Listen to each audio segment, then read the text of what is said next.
ദരിദ്രർക്കും ചൂഷിതർക്കുമായി പൊരുതിയ വൈദികൻ father Stan സ്വാമി അനീതിയുടെ തടവറയ്ക്കുള്ളിൽ പൊലിഞ്ഞിട്ട് 1 വർഷമാവുകയാണ്. ക്രൂരമായ custody കൊലപാതകമെന്ന് വിശേഷിപ്പിക്കപ്പെട്ട വന്ധ്യവൈദികന്റെ ധീരമായ വിടവാങ്ങലിന്റെ മുറിവുകൾ ഇന്നും ഉണങ്ങാതെ ശേഷിക്കുകയാണ്. ഗുരുതര രോഗബാധിതനായ ഫാദർ സ്റ്റാൻ സ്വാമിയുടെ ജാമ്യഹർജി കഴിഞ്ഞ വർഷം ജൂലൈയിൽ മുംബൈ ഹൈക്കോടതി പരിഗണിക്കാനെടുക്കവെയാണ് നീതിപീഠത്തെ പോലും നടുക്കിക്കൊണ്ടുള്ള ആ ദുഃഖവാർത്തയെത്തിയത്.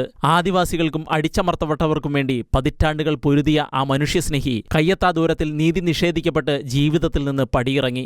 ലോകമെങ്ങുമുള്ള മനുഷ്യാവകാശ പ്രവർത്തകരുടെ കണ്ണു നനയിച്ച സംഭവ വികാസങ്ങൾക്കൊടുവിലായിരുന്നു 84-കാരനായ വയോധികൻ മരണത്തിലേക്ക് നയിക്കപ്പെട്ടത്. വാർദ്ധക്യത്തിന്റെ രോഗപീഠകളിൽ ജയിലിനകത്ത് തുടരാനാകാതെ ജീവനുവേണ്ടി കേണപേക്ഷിച്ച നിരപരാധിയായ മനുഷ്യസ്നേഹിയെ ഭരണകൂടം നിർദ്ദയം കൊന്നുകളഞ്ഞെന്നാണ് മാധ്യമങ്ങൾ ആ മരണത്തെ വിലയിരുത്തിയത്. ജയിലിലെ ചികിത്സയേക്കാൾ ഭേദം മരണമാണെന്നും താൻ ഏറെ സ്നേഹിക്കുകയും സേവനം ചെയ്യുകയും ചെയ്ത റാഞ്ചിയിലെ ദരിദ്രർക്കിടയിൽ വെച്ച് തനിക്ക് മരിക്കണമെന്നും അതിനായി ജാമ്യം തരൂ എന്നായിരുന്നു ഫാദർ സ്റ്റാൻ സ്വാമിയുടെ ഹൃദയം നുറുങ്ങുന്ന അപേക്ഷ. എന്നാൽ അപേക്ഷകളെല്ലാം ബധിരകരണങ്ങളിലാണ് പതിച്ചത്.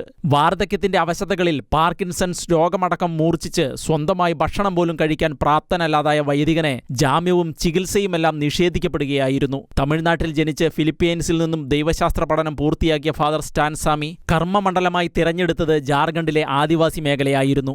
ആവാസ വ്യവസ്ഥകളിൽ നിന്നും പുറത്താക്കപ്പെട്ട ആദിവാസികൾക്ക് വേണ്ടി ശബ്ദമുയർത്തിയ ഫാദർ സ്റ്റാൻ സ്വാമിക്ക് വൻകിട കമ്പനികൾ ഉൾപ്പെടെയുള്ള എതിരാളികൾ ഏറെയായിരുന്നു. സാമൂഹ്യ പ്രവർത്തകരും എഴുത്തുകാരും ബുദ്ധിജീവികളുമെല്ലാം ജയിലിലടയ്ക്കപ്പെട്ട ഭീമ കൊറേഗാവ് കേസിൽ ഉൾപ്പെടുത്തി 2020 ഒക്ടോബറിൽ ഫാദർ സ്റ്റാൻ സ്വാമി അറസ്റ്റിലാവുകയായിരുന്നു. കേസിൽ അറസ്റ്റ് ചെയ്യപ്പെട്ടവരുടെ ലാപ്ടോപ്പിൽ നിന്നും പോലീസ് കണ്ടെടുത്തുവെന്ന് പറയപ്പെടുന്ന ഫയലുകൾ കൃത്രിമമായി ഹാക്ക് ചെയ്ത് സൃഷ്ടിച്ചവയാണെന്ന് അന്താരാഷ്ട്ര ലാബുകളുടെ പരിശോധനാ ഫലം പുറത്തുവരികയും വാഷിംഗ്ടൺ പോസ്റ്റ് അടക്കമുള്ള അന്താരാഷ്ട്ര മാധ്യമങ്ങൾ അത് റിപ്പോർട്ട് ചെയ്തിട്ടും case പിൻവലിക്കപ്പെട്ടില്ല.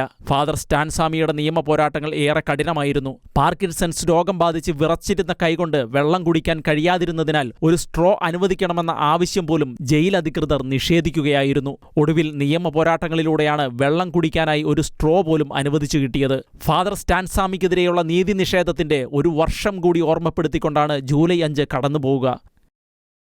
News desk Shekkena news.